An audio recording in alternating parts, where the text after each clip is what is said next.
Hello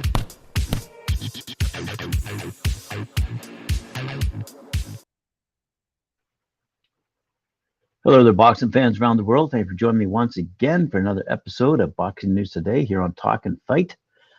We're going to start off with the story right out of New York. And guess who? Katie Taylor versus Amanda Serrano. Big fight coming up with some quotes courtesy of their press conference recently held. Katie Taylor says, "The amount of media we have had to do all week was huge. I'm sick of talking about myself. But it's been an amazing week so far. This is definitely very different than how I started boxing when I was 8 or 9 years old. Like Eddie said, I had to pretend I was a boy to get fights. Women's boxing wasn't even a sanctioned sport in Ireland. Now here we are many years later, headlining Maple Leaf Gardens, Madison Square Gardens, the most iconic venue in boxing. Making history as the biggest women's boxing match in history is just incredible. This is all the sacrifice that I've been working for sure. The fact that this is going to be a sellout on Saturday night, there's a great appetite for female fights, and this is very special. It's the best versus the best, and it's just a great boxing match. This isn't just the best female fight you can see right now. It's the best fight you can watch right now, male or female. I don't train to lose any fights. I train to win. I'm going to step in there confident that I'll come out victorious. The best part about this fight is being able to inspire the next generation. This fight on Saturday night is going to inspire a lot of young girls, and that, to me, is the best part about this." Amanda Serrano, for her part, had this to say.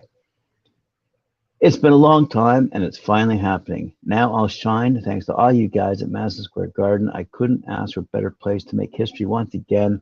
Sitting here, I made history.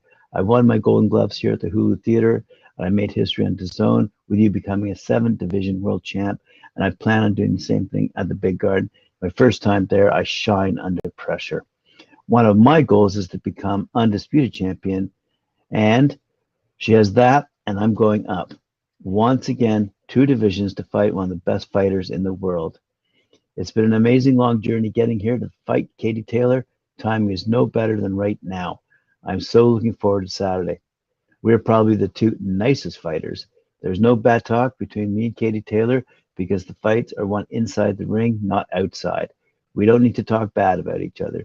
Our accomplishments got us to where we are right now, and we are making history together. No matter what happens on Saturday night, this is for the fans, women in general, and women in boxing, and women's boxing is going to grow even more." Fantastic stuff out of both Katie and Amanda, and we all look forward to that fight. But going on the very same evening, halfway across the continent, over in Las Vegas, at the MGM Grand Arena, you're going to see Oscar Valdez take on Shakur Stevenson, and these guys have been yapping it up all week as well. WBC champ Oscar Valdez, who's 30-0 with 23 knockouts, going toe-to-toe against WBO king Shakur Stevenson, 17-0 with 9 knockouts, had their first fight week face-off Thursday night, 2 days out from their unification showdown at the MGM Grand Garden Arena. Valdez Stevenson, an 8-round lightweight co-feature between U.S. Olympic silver medalist Keyshawn Davis and Esteban Sanchez, and the 4-round Nico Ali Walsh Alejandro Barra middleweight special attraction will also be broadcast on ESPN, all beginning at 7 p.m. Pacific time or 10 p.m. Eastern time. Anyway, at the press conference, this is what Oscar Valdez said. It's like they all say this. "I'm very excited for this." Who wouldn't be? "Ever since I was a kid, I've dreamt of these kinds of opportunities, to be fighting for unified championships and to be fighting in Las Vegas. I'm just very excited right now to be in this mega fight, and I can't wait. I'm anxious to step in the ring on April 30th. It's perfect time to have this fight right now. Shakur Stevenson is a 2-time world champion, and I'm a 2-time world champion as well. It's the perfect time. Let's prove who's the best 130-pounder. Let's get it on April 30th. Let's just show it. I think this is the correct time to do it." And on Shakur making his pro debut on Valdez's undercard, "Just like in this fight, I was very focused on the fight I had in front of me. I had known about Shakur Stevenson. I saw him in the Olympics. He was a great fighter then, and he's turned into a great champion now. I don't remember at all that day because I was very focused on my fight in the same way I'm focused on this fight. In each and every fight, I take things very seriously. I just focus on one thing, beating my opponent. And in reply, Shakur Stevenson said, I speak the truth every time I talk. I felt like he didn't want to fight me at 126. Now we're here at 130. He was trying to fight Emmanuel Navarrete before fighting me, but we're here now. We can't keep talking about that. This fight is Saturday, and I'm ready to fight. I've never said I'm on the pound-for-pound list yet. I've said that after this fight, once I get past Oscar Valdez, I'll be on the pound-for-pound list. I've been waiting on this moment my whole life. It's taken years and years of training since I was an amateur to prepare for this moment. I feel like I'm ready. When Bud Crawford was in my camp, he came and we sparred each other. I feel like it was different from his camp because he had Canelo with him during every step of the way. Canelo was right there next to him, telling him out there to hook and jab. They were with each other every step of the way. So when I beat him, I'm going to feel good beating him, Canelo, Eddie Reynoso, the whole team. On turning pro, on Valdez's undercard, by the way. I was on his undercard. I was focused on my fight, but then I saw his fight in the main event. I was definitely thinking about me and him fighting later on. I knew we were at the same weight. It was always in my head that we were going to fight. I think he's going to bang. That's it. I think he's going to try and trick me into thinking he's going to box me and be technical, but I'm not falling for that. I'm ready for Oscar Valdez, who goes in there throwing hooks and putting pressure. Yes. Alrighty. But before those two fights happen, tonight we have a fight going on down in Philadelphia. Popular Philadelphia bantamweight Christian Carto will headline a King's Promotions event April 29th. That would be today, when he takes on Ernesto Sebastian Franzolini in an 8-round bout at the 2300 Arena in South Philly. First bell is at 7:15 p.m. Eastern Time. Carto of Philadelphia is 18-1 with 12 knockouts. The 25-year-old Carto is a 6-year professional. Carto, who brings with a large enthusiastic fan base, has wins over Alonzo Melendez and James Smith in his last bout. Carto returned to the ring after a 2.5-year hiatus with a first-round stoppage over Yeltsin Vargas. And that was September 10th, 2021, again at the 2300 Arena. Franzolini of Buenos Aires, Argentina, is 14-12-2 with 1 knockout. The 33-year-old is a 10-year veteran and is a former Argentinian super bantamweight champion. Franzolini has 2 in a row, with the most recent outing being a unanimous decision win over Sergio Estrella on November 6, 2021 in Buenos Aires. Franzolini will be making his United States debut. In an 8-round bout, undefeated welterweight Paul Kroll returns to action as he takes on Mark Clint Bailey. Kroll is a former United States Olympic trials champion, is 9-0-1 with 6 knockouts. The 26-year-old Kroll is a 6-year professional and has defeated the likes of Shinard Bunch, Lucas Santamaria, and Mark Dawson. Kroll is coming off a draw with Marquise Taylor on February 18th down in Orlando, and that's part of the ShowBox New Generation card that was televised live on Showtime. Bailey, who fights out of Durham, North Carolina, has a record of 7-7 with 4 knockouts.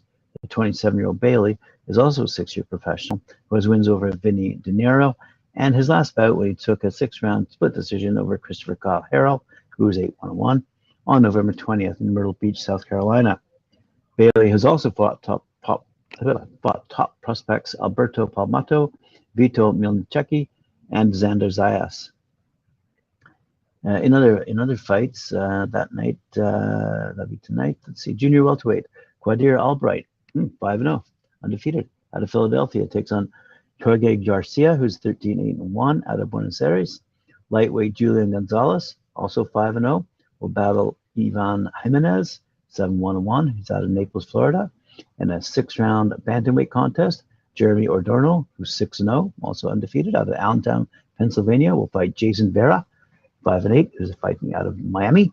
Christian Prenga, who's 10-1 with 10 knockouts, out of Niagara Falls, Canada, via Albania, will make his American debut when he fights Deshaun Webster, who's 12-4-3 with 6 knockouts. He's fighting out of Kansas in an 8-round heavyweight bout. In a 4-round welterweight fight, Tejani Teasley, who's 1-0 out of Philadelphia, takes on pro debuting Darion Alexander out of Baltimore, Maryland. Wow, what a terrific night of entertainment leading up to the 2 super huge fights tomorrow night. one in New York and the other in Las Vegas. It's going to be a great weekend of boxing, and I'm sure there are other fights going on around the world. Coming up in the Toyota Arena in Ontario, California, on the 21st of May, we're going to see Gilberto Ramirez take on Dominic Boisel. I think I mentioned this the other day, but just to bring you up to speed, rather than wait for the winner of the May 7th Las Vegas showdown between superstar Saul Canelo Alvarez and WBA super light heavyweight champ Dimitri Bivol, or take a meaningless, stay busy fight, former world super middleweight champ Gilberto Zurdo Ramirez will put his impeccable 43-0, 39 knockouts record on the line May 14th. Did I say May 21st? May 14th versus German Dominic Boisel, 32-2, 12 knockouts. The reigning International Boxing Organization as IBO light heavyweight world title holder and WBA #1 rated contender. Zurdo versus Boisel is being presented by Golden Boy Promotions in association with Zurdo Promotions and SES Boxing, and it will stream live and exclusively on DAZN. It doesn't say who else is on the card, so we'll just wait for further details on that particular fight taking place down in California. For the last story of the day, as promised, I'm going to give you a bit of an update on Paul Butler. Paul Butler had been a two-time world bantamweight champion for less than 2 days before he returned to the other role in boxing as an amateur coach with his boyhood club. Butler defeated Jonas Sultan at the Pro Bound Liverpool fight last Friday night with a career best performance to claim the WBO interim world title, but by Sunday morning, he was acting as a cornerman at a national amateur tournament. The dedicated Butler was also back with the young hopefuls at the World CP Boxing Club close to his Ellesmere Port home on Monday afternoon, helping put close to 100 budding boxers through their paces with the team of coaches and offering his expert advice.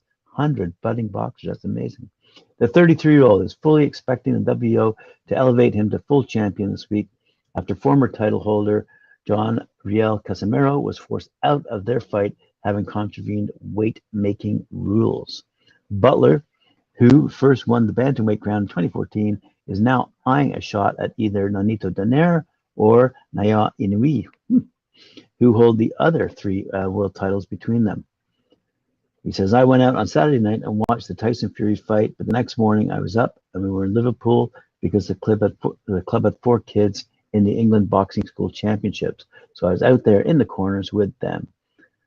It's something I enjoy, and being part of the gym is something I grew up doing, and I just think it's a little bit of help that can go a long way.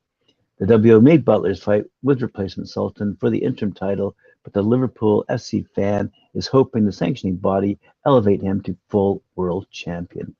And Butler says, as the WBO champion, he could tempt Donaire or Inoue into a bantamweight unification clash later this year. Good stuff.